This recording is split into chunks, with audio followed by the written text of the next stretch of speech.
Welcome to episode 37 of Published. Today I'll speak with our distribution account executive here at Greenleaf, Kristine Peyre-Ferry, about all things foreign rights in book publishing.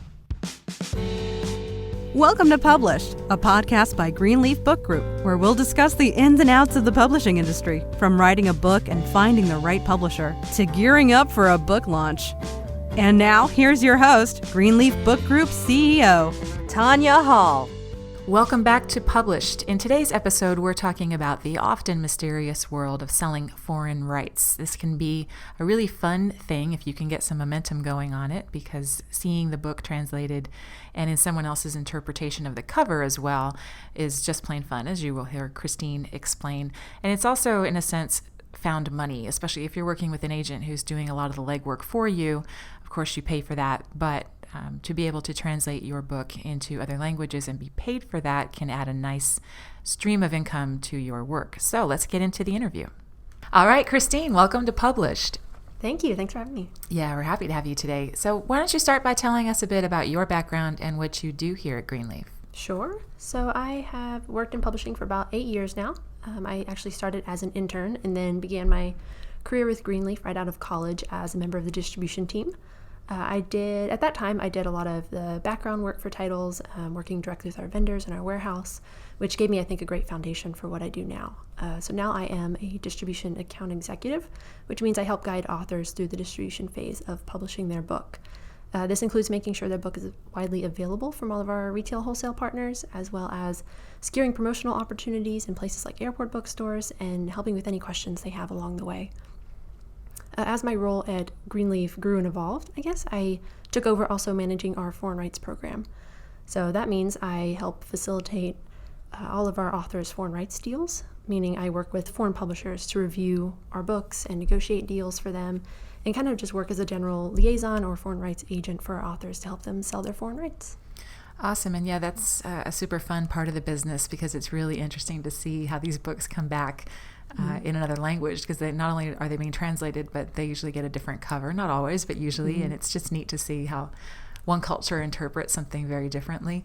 But for those who don't know, can you maybe start by explaining the definition, or how do we define foreign rights in publishing? Sure. So foreign rights are technically the rights to the content of a book that are available to publishers in other countries. So outside of the original country of publication, the rights are available for them to translate and publish the book in their own markets. So they buy the rights and then take on publishing the book. And because every book has foreign rights, so it's up to the rights holder essentially if they want to sell the rights or not.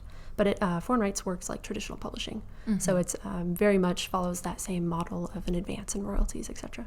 Yeah, and a term. And so I think I hear people use the words or the phrases foreign rights and subsidiary rights interchangeably, although they are not the same thing. So can you explain to us the difference there? Foreign rights is a category of subsidiary rights. So any rights that fall outside the physical book contract is open for use by the rights holder later on. Those are subsidiary rights. Examples of those are like the ebook, the audiobook, so publishing it in a different format, or film and TV rights. Yeah, good. Fun stuff. And in terms of timeline to get a book produced in another country under a foreign rights agreement, what are we looking at? It's not a quick process, I'll tell you that. I always tell my authors, don't expect it to be quick. It does take quite a while. A standard foreign rights contract will allow the foreign publisher 12 to 18 months to produce the book. So that includes everything from translation to cover design, like you mentioned, to printing, and finally getting the book out into their market.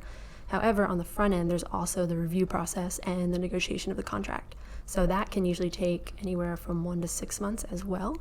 So you're looking at about a whole year or two from start to finish, depending on the situation, of course. Yeah, it can really drag out, and even longer if someone's mailing off actual physical copies for the foreign publisher to review instead of PDFs, which some people do for security reasons, but that certainly can add to these long international timelines. All right, so suppose one of our listeners is an author who's interested in pursuing foreign rights. What's the process? How do they get started? I would typically recommend if they don't have any experience in foreign rights, which a lot of first-time authors don't, even second or third-time authors sometimes don't. It's really best to get a foreign rights agent because what they bring to the table is the knowledge of the territory, the knowledge of how to negotiate a deal, what the contract should look like. So they really have the author's best interests in mind. Foreign rights agents usually do take a 15% fee off the top of that, but I think it's worth it for what they bring to the table and the context that they have as well in those countries that an author might not have.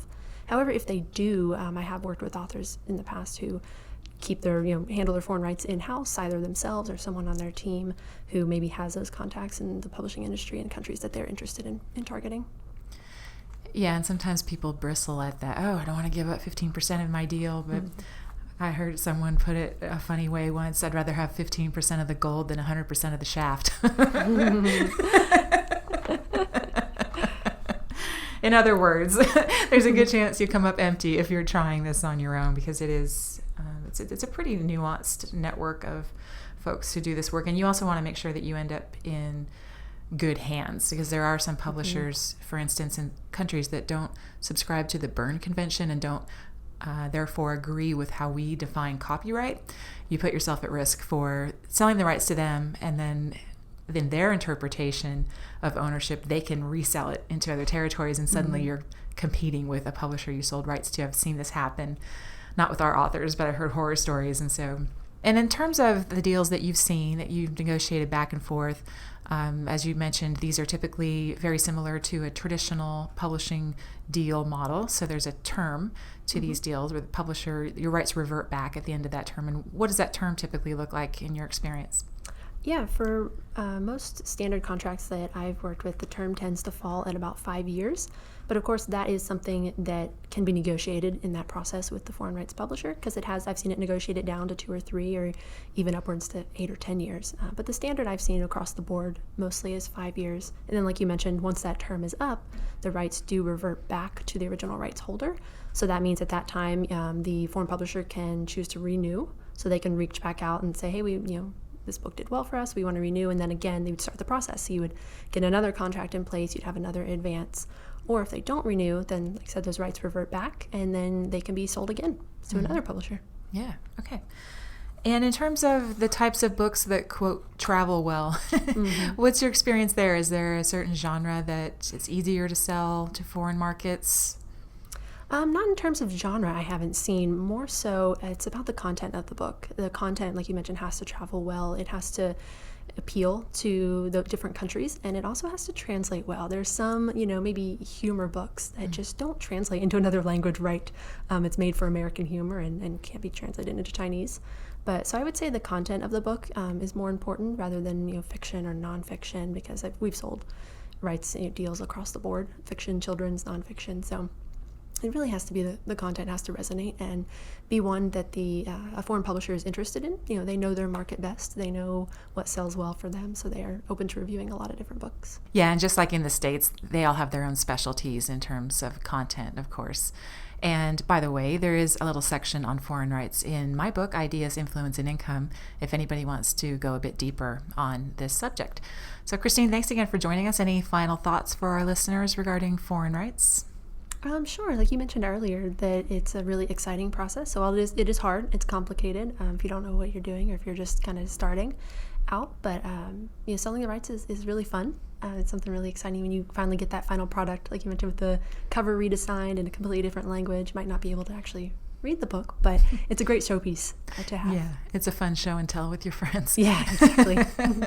All right. Thank you, Kristine. Thank you.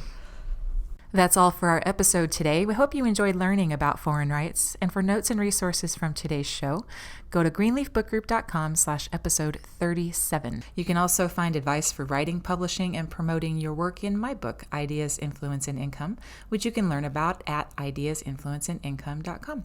If you've enjoyed our show, please rate and review us on iTunes. It means a lot to have your feedback and helps us make sure we're answering your publishing questions.